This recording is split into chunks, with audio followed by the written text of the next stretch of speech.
মুসলমান ভাইরা আমার, এই কারণে আল্লাহ আমাদেরকে যা দিছেন তা পেয়ে করেছে আল্লাহর নাফরমানি। আল্লাহ এই জন্য বলেন, ইন্নাল ইনসানা লিরাব্বিহি লাকানুদ।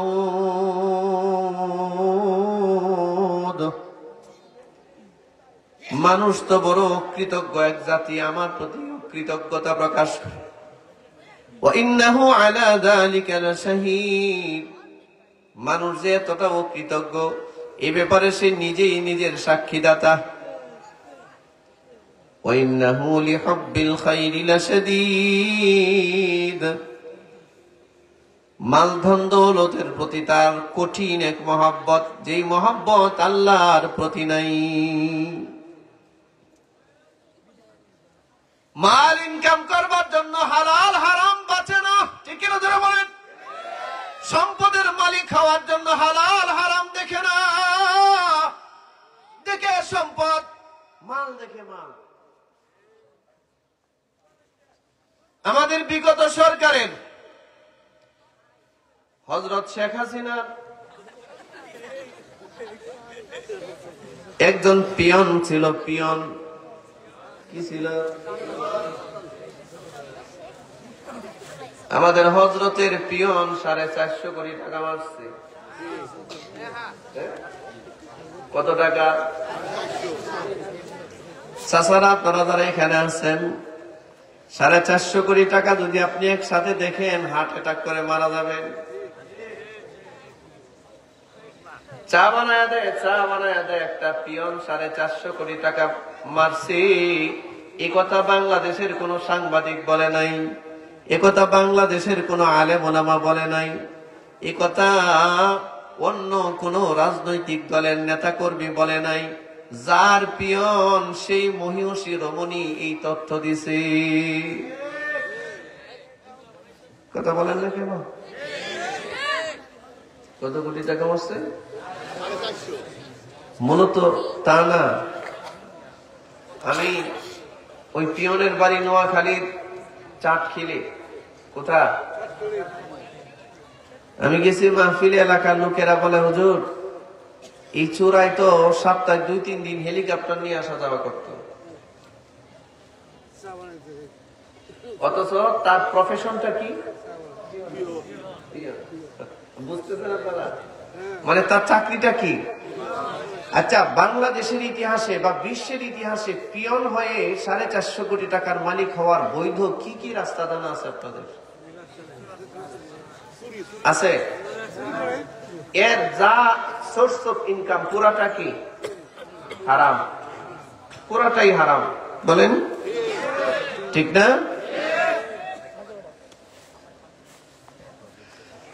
পত্রিকায় আসছে 450 কোটি টাকা না 675 কোটি টাকা চুরি করছে। কত? এই ছেলে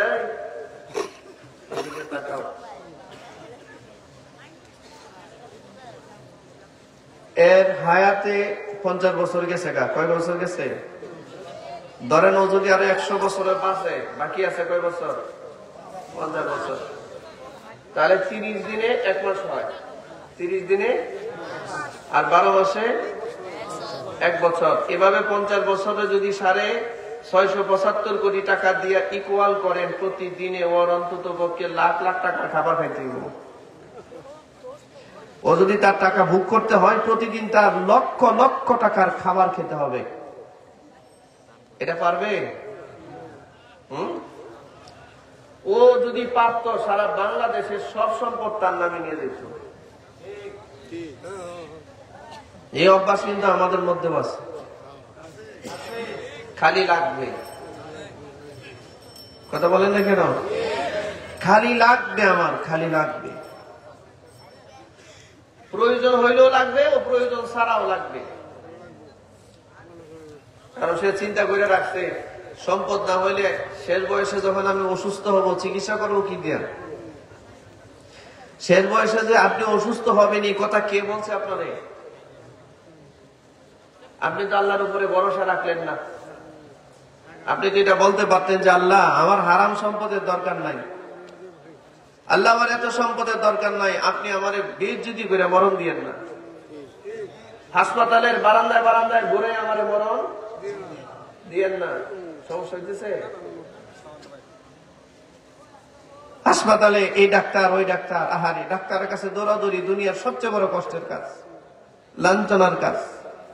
এই কাজটা তো আল্লাহকে দেয়, এই দায়িত্বটা আল্লাহরে দিতে পারতেন যে আল্লাহ আমার হারাম সম্পদ লাগবে না, শেষ বয়সে আপনি আমাকে অপমান করে মরণ দিয়েন।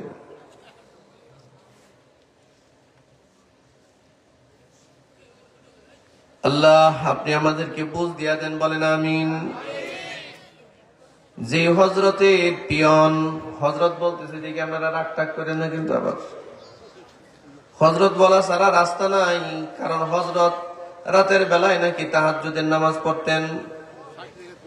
তা ওনার দলের লোকেরা 70-80 রাকাত করে তাহাজ্জুদের নামাজ পড়তেন। মা গো মা,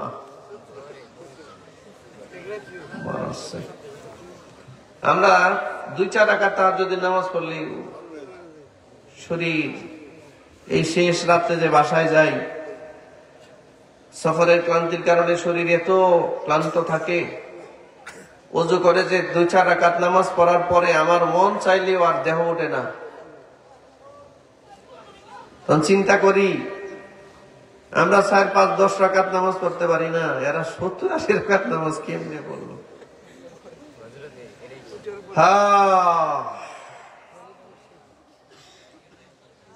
মুসলমান ভাইয়েরা আমার, এই বিহুদাদের কথা বললে লাভ নাই। মনে রাখবেন, কামাতাদিন তুদান, যে যা করে ফিডব্যাক তার এমনই আসবে। আপনি ভালো কিছু করলে আপনার ফিডব্যাক ভালো আসবে, মন্দ কিছু করলে আপনার ফিডব্যাক মন্দ আসবে, এটাই স্বাভাবিক। ঠিক কিনা ভাই? কেন গ্রামের মানুষের জমি দখল করতে হবে আপনার আর কত হাজার কোটি টাকার দরকার? কেন সীমানা দখল করেন মানুষের? কেন মানুষের ক্ষেতের আয় কাটেন? কেন মানুষের উপরে মিথ্যা অজুহাত দিয়া বাড়ি দখল করেন, দোকান দখল করেন, টেন্ডারবাজি করেন, দুর্নীতি করেন? আপনি বাঁচার জন্য আর কত হাজার কোটি টাকা দরকার? এটা কি জানেন? দুনিয়ার এক দান্দা ওর চোখের মধ্যে পর্দা ফেলে দিছে।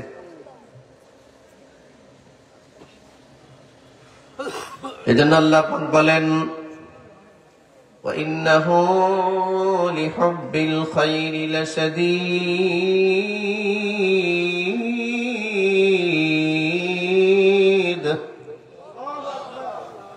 আপনারা আল্লাহু আকবার বলবেন না? মাশাআল্লাহ। এত শক্তিহীন আপনারা ভাবছেন আমি গীতা পড়ছি? গীতা বললাম, ত্রিপিটক, বাইবেল, ওল্ড টেস্টামেন্ট কি পড়ছি? তাহলে আপনি যে আল্লাহু আকবার আওয়াজ দেন না। জান্নাতে তো আল্লাহ কোরআন পরে আমাদের কি শোনাবেন? জোরে বলেন। মুসলমান ভাইয়েরা আমার, এই জন্য লক্ষ্য করেন, আল্লাহর কোরআন, আল্লাহর কালাম তেলাওয়াত শুনলেও সওয়াব, তেলাওয়াত করলেও সওয়াব। এটা একটা জান্নাতি আমল, জান্নাতি কাজ। রব্বুল আলামিন বলেন, বান্দা শোনো, সম্পদের প্রতি তোমার মায়া মমতা বেশি ঢুকছে, বেশি। এক বাড়ি হয়েছে, বলে আমার আর একটা বাড়ি দরকার। এক দোকান হয়েছে, বলে আমার আরো 10টা দোকানের দরকার। 10টা হয়েছে, বলে 20টা দরকার। আল্লাহ রাসূল বলেন, আরে তোর মুখের মধ্যে কবরের মাটি পড়বার আগ পর্যন্ত তোর প্রয়োজন মিটবে না। শুকরগুজার বান্দা হ, বান্দা শুকরগুজার বান্দা হ। আমি আল্লাহ আমার নিয়ামতের পূর্ণতা দিয়া তোরে আমি ধন্য করে দিব। 1000 কোটি টাকার মালিক হলেই সুখী হওয়া যায় না। কি বলেন আপনারা? 100 কোটি টাকার মালিক হলেই সুখী হওয়া যায় না। গুলশান বনানীতে গিয়া দেখেন, বাংলাদেশের এলিট পার্সন বহু মানুষ সেখানে বাস করে। তার বাড়ির দারোয়ান তার গাড়ির ড্রাইভার সমানে গোশত পোলাও খায় আর সে যাও খায়। যাও জানি, হ্যাঁ? গাড়ির ড্রাইভারে খায় বাড়ির গোশত পোলাও, বাড়ির দারোয়ানে খায় গোশত পোলাও, তার বাড়ির কুকুরটাও তার চেয়ে ভালো খায়, কিন্তু সে খেতে পারে না, কারণ ওই খাবার নাকি তার হজম হয় না, ডাইজেস্ট হয় না। কি হয় না? হজম তো আবার বুঝে না এরা, আবার ইংরেজি বুঝে বেশি। ডাইজেস্ট, হজম হয় না। তো হজম না হইলে শুধু প্লাস করলে মাইনাস যদি না হয় বাঁচবো নি? বলবো না? তো এই লোকের 1000 কোটি টাকার কি দরকার? কি বলেন আপনারা? ও আল্লাহর বান্দারা, আল্লাহ তাআলা বলেন, মান আমিলা সালিহাম মিন যাকারিন আও উনসা ওয়া হুয়া মুমিন ফালানুহইয়ান্নাহু হায়াতান তাইয়্যিবা। নারী পুরুষের ভিতর থেকে যারা ঈমানদার, এরা যারা নেক কাজ করে, ভালো কাজ করে, ভালো কথা বলে, ভালো পথে চলে, আমি আল্লাহ তাদেরকে একটা জীবন দিই। এই জীবনের নাম হায়াতে তৈয়্যিবা, একটা পবিত্র জীবন দিই, পবিত্র জীবন। মনে রাখবেন, যে পিয়নের চাকরি করে 675 কোটি টাকার মালিক হইছে, ও যদি আল্লাহর ঘর ধরে চিৎকার করে কাঁদে, তারপরও সেখানেও নিজেকে প্রশ্ন করলে যে আমি কে, উত্তর আসবে আমি একটা চোরা। আল্লাহর ঘরে ধরে কাঁদে, আর যে 650 কোটি টাকার মালিক, এর তো প্রতিদিনই হজ করতে পারে। হজের বিধান যদি প্রতিদিন করা থাকতো তো প্রতিদিনই করতে পারতো। কি বলেন আপনারা? তো কি, ও আল্লাহর ঘরে দরজার সামনে গিয়া যদি দরিয়া চিৎকার করে, এক কানে আওয়াজ আসে ইয়া আল্লাহ, আর এক কানে আওয়াজ আসে তুই চোর। কথা বলেন না কেন? এক কানে মানুষ বলে হাজি, আর এক কানে আওয়াজ আসে আমি একটা বাটপার। এক কানে আওয়াজ আসে আমি নামাজি, আর এক কানে আওয়াজ আসে তুমি তোমার বোনের হক মারনেওয়ালা। এক কানে আওয়াজ আসে তুমি সমাজপতি, বড় ভালো মানুষ, মানুষ তোমার সম্মান করে, শ্রদ্ধা করে।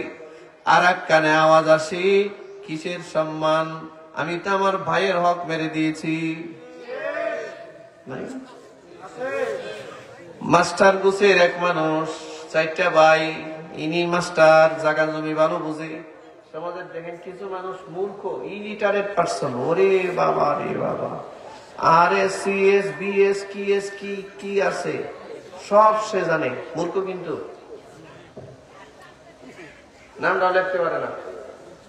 অথচ গ্রামে যে 5 লাখ টাকা সুদে লাগাইছে, 5 পয়সা কোথায় আছে এটাও জানে। নবাবগঞ্জে সুদখোর আসেনি? আছে? ঘটনা কি? ও সুদখোর। কত 1000 কোটি টাকা দরকার আপনার, আপনি যে সুদের মতো ব্যবসায় নামছেন। আল্লাহ বলেন ফাইল্লাম তাফআলু ফাযানু বিহারবিম মিনাল্লাহি ওয়া রাসূলি। উঠেন না কিন্তু, কি উঠেন না? উঠলে কিন্তু মনে করব বদহজম হইতেছে বয়ান। হ্যাঁ, উঠলে মনে করব যে আপনি এই রোগে আক্রান্ত। কি বল, আবার রাগটা করবেন না তো? হ্যাঁ, কেন সুদের বাণিজ্যে নামছেন বন্ধু? কেন সুদের বাণিজ্যে নামছেন? কেন সুদ খান? আপনি যেদিন সুদের অপরাধে বন্দী হয়ে জাহান্নামের আগুনে জ্বলবেন, আপনার কোন সন্তান আপনার জাহান্নাম থেকে বাঁচাবে? আল্লাহ বলেন ফাইল্লাম তাফআলু ফাযানু বিহারবিন মিনাল্লাহি ওয়া রাসূলি।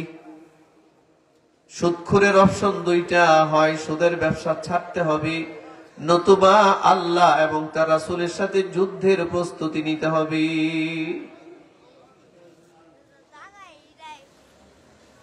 হাদিসে আল্লাহর নবী বলেন সুদখোরের ৭৩টা পাপ।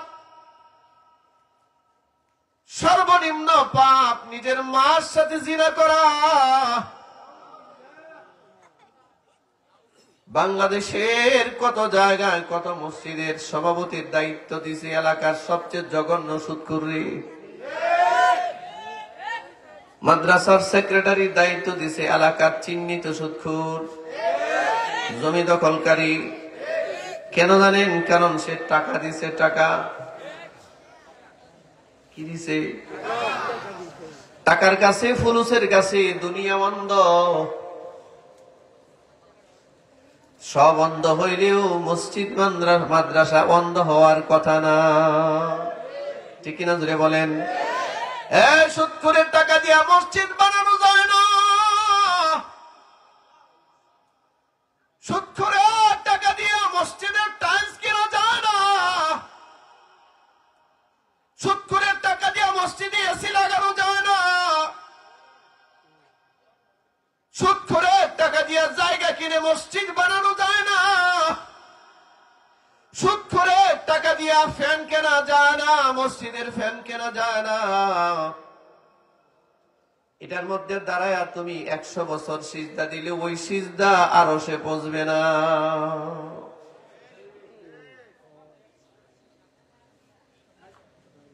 এই এটা কার? এটা বন্ধ করো। তুমি শুধু মানুষ, তুমি এত বড় মোবাইল নিছো কেন সাথে? বন্ধ করো।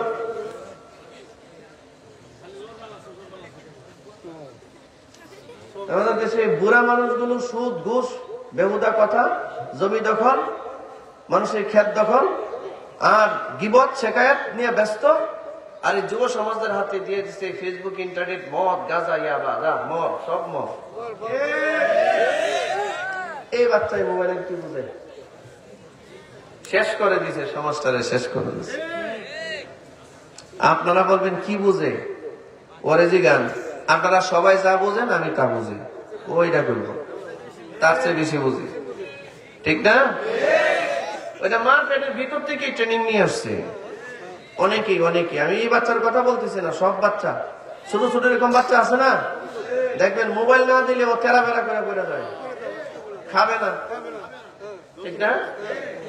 খাবে না, মা আদর করে খাও, বাবা খাও, মোবাইল দেখো, খাও, খাও, দেখো দেখো, মদ খাও, আর একটু বড় হয়ে গাঁজা খাও, ইয়াবা খাও, তারপরে ধৈর্য পিটাও, বাড়ি থেকে বের করো। জানেন আজকালকার যে ছেলে মেয়ে এগুলো মদ খায়, গাঁজা খায়, এগুলো মা বাবার কারণে খায়। আগে সোজা করার দরকার মা বাপ রে। বাচ্চা একটা পেটে আসছে, এই বাচ্চাটার পেটে নিয়ে স্বামীরে বলে কি, মহিলাদের ওয়াজ শুনতেছেন আছে অনেক লোক না, আলাদা প্যান্ডেলও করছে, একটু চা দিয়েন তাহলে। এত না, অল্প দিবেন, একটু পালা, আপনি এইটার মধ্যে দেওয়ার চেষ্টা করতেছেন। আমি যে আসছি আইসা আমার ছেলেগুলো বলতেছে হুজুর কেউ নাই, আমি খানা দানা খাইতে পারলাম না, চলে আসছে। একসাথে খাবো না ইনশাল্লাহ নাকি? বাচ্চা একটা পেটে আসছে, মহিলা স্বামী রে বলতেছে হুজুর আপনি যে চা দিয়েছেন ফজর পর্যন্ত আমার চাই খাওয়া লাগবে, ওয়াজ আর করা যাবে।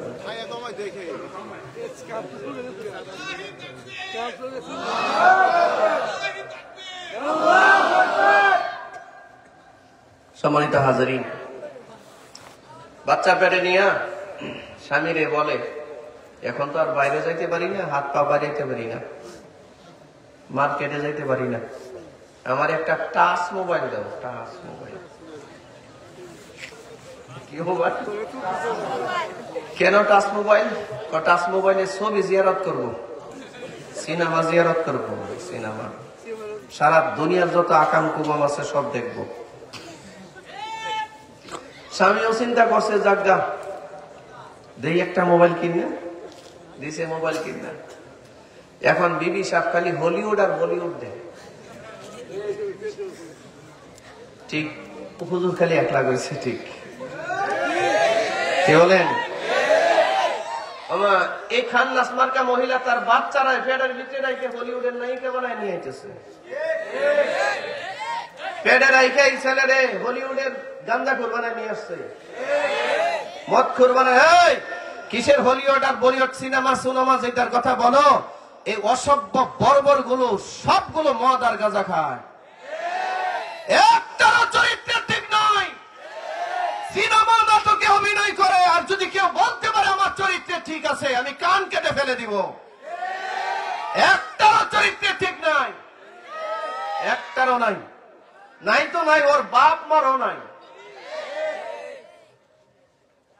বাপ মার চরিত্র যদি ঠিক থাকতো, তার মেয়েটা আমার সিনেমা দেয়। আপনি দিবেন আপনার মেয়েরে? আমি দিব? দরকার হলে বস্তা বন্দি করে বুড়ি গঙ্গা ফেলবো। কথা ঠিক কিনা?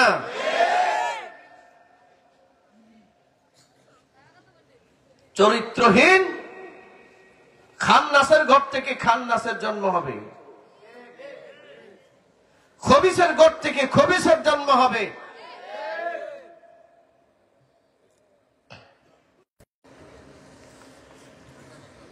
মুসলমান ভাইয়েরা আমার, সূরা নম্বর আয়াতে আল্লাহ তাআলা আলোচনা করেছেন,